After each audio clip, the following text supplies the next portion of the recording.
Hello everyone and welcome to the channel. I'm Emmanuel, I'm an airline pilot, and in today's video we're going to have a look at how to look at your instruments. In other words, we'll look at the proper instrument scanning technique. Now, instrument scanning basically means that you will get the most out of your flight instruments when you know how to look at them. So, what do I mean with that? Well, we're going to start right in the middle on the artificial horizon. And that is our key instruments for everything happening in the 737 and in any other airplane that you fly on instrument flight rules and that you fly on visual flight rules. From there we move to the left to the speed, because speed is our next most important insurance that we stay alive in the sky. From there we're moving back to the most important instrument once again, which is the ADI. From there we move to the right to our altitude and also have a quick glimpse at the vertical speed indicator before once again moving back to our attitude direction indicator, and then we can have a quick look down on the compass before we go back to the attitude direction indicator. You have noticed that by the time we have checked all our primary flight instruments, we have looked at the ADI like 4 or 5 times. Now, why is it so important then? Well, basically because pitch and power means performance. That's the most basic rule of flying any aeroplane. And in today's case, we have a pitch of approximately 5 degrees. Now, in the 737 there are a certain couple of pitch and power values you should remember. Now, pitch 5 degrees at a speed of round about the minimum clean speed, so the flaps up maneuvering speed over here, is normally going to maintain level flight. In cruise you're looking at about 2.5 degrees of pitch, and on approach with flap 30 about 1 degree, approach with flaps 40 about 0 degrees.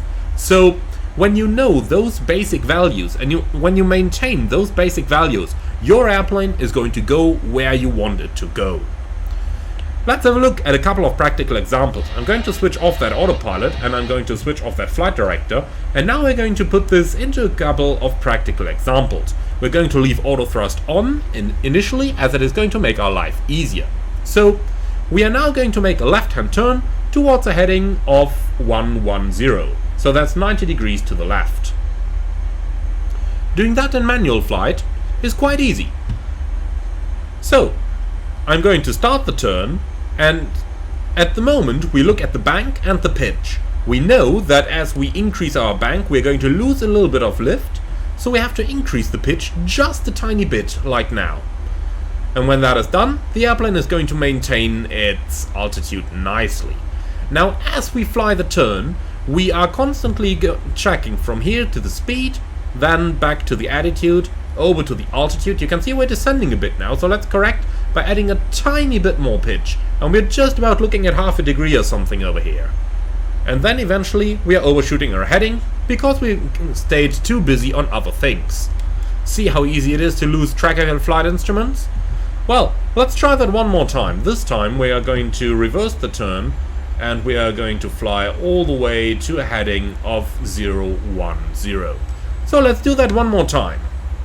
We start the left-hand turn. Again, we check mostly the pitch. That's the most important thing there. And the bank. And when all of that is checked, we check the speed, go back to here, make sure that we are still where we want to go, have a look at the altitude, alright, reaching target, so slight increase in pitch, looking good. Then we go down to the heading, looking good, and back to the attitude. Now, the more often you practice this, the easier it becomes, and the quicker you will be, which will eventually lead to being able to maintain pretty much all your numbers pretty precisely, like you can see me doing right now. Alright, that's 010, that's where we want to be. Cool, so now let's take off the auto thrust and let's take the speed in account as well. Okay, auto thrust is off, now we're in full manual control of our airplane. We're going to start a descent to 4,000 feet, and we want to do exactly 1,000 feet a minute while maintaining our speed. How are we going to do that? Well, most flight simmers are simply going to push down until the vertical speed needle reaches 1,000. I'll show you what happens if you do that. So, pushing, pushing, pushing. Here's 1,000, stop. And bang, you're going right through it. Why is that? Well, quite easy. because your airplane lags behind. There is a lot of energy in that plane, and you absolutely do not underestimate how great the effect of that is. Now, do that with an even bigger airplane like an A330 or a 747, and that effect is only going to be aggravated. On top of that, in real life, the vertical speed indicator lags behind a little bit anyway, because of the way those things are measured. Even though Boeing calls it an IVSI, well, no, it's not instant. It is better than what we have in general aviation though, so that name that Boeing gave the instrument doesn't come from out of nowhere. But what's the correct technique? Alright, we're approaching level of altitude now in 4000. And now I will simply increase pitch. We are once again looking for our 5 degrees roundabout. And look at that. I'm increasing the 5 degrees pitch, and all of a sudden our altitude is bang on stable. Easy, isn't it? Alright, let's do the same but climb back up to an altitude of 5000 right now. So, let me increase pitch. And I'm just looking at the pitch, not at the vertical speed.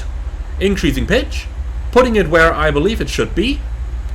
And then I just look at the resultant vertical speed indication. A little bit high, okay. Put the pitch down by like a tad of a degree. A little bit low, okay, same the other way around. And that way, by just flying the airplane over the pitch, you can eventually control it rather nicely on the vertical speed as well. Also, keep in mind your speed, keep in mind your altitude as you're doing this. Now, pitch and power sounds so easy. However, getting the instrument scan right is one of the most important things for you to learn when learning a new airplane and when learning to fly IFR. In VFR, well, you look outside the horizon, you basically see what's going on. In IFR, that's not how it goes. Alright, approaching level off. Pitch down to 5 degrees. Like so. And we are level. Isn't that easy? It absolutely is. Alright, flying isn't that easy though, so we need to take into account the little bit bigger picture. Because the next thing we have there is our thrust. Now, 60% N1 is a very good number in the 737. 62% is eventually going to maintain you 250 knots. A little bit less is going to maintain you the up speed. You get where I'm going with this. So, our next challenge, once we've mastered the instrument scan on the primary flight display, is to take the engine parameters into account as well. You can see right now I'm holding roughly 5 degrees. That is pretty much maintaining me my altitude, and at about 54% we are pretty stable on the speed.